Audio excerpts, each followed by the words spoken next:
You can go north.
Short time.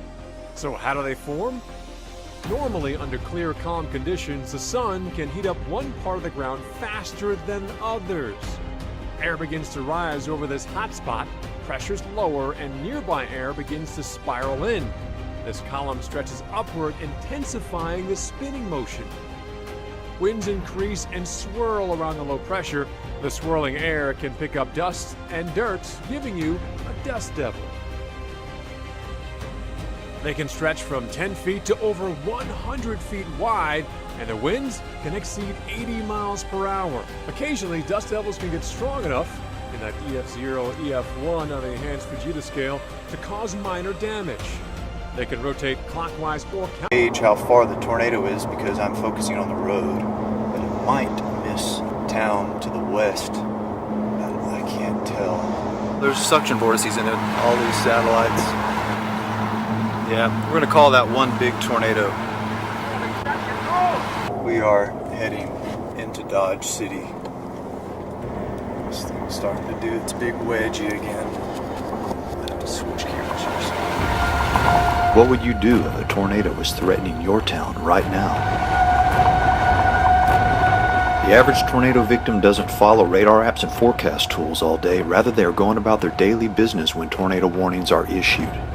Most people seek shelter, then information, but some take to the streets disoriented, desperate to check on loved ones and property. Others take to the streets to assist, spot, and report, while others try to catch their glimpse of the rare phenomenon occurring.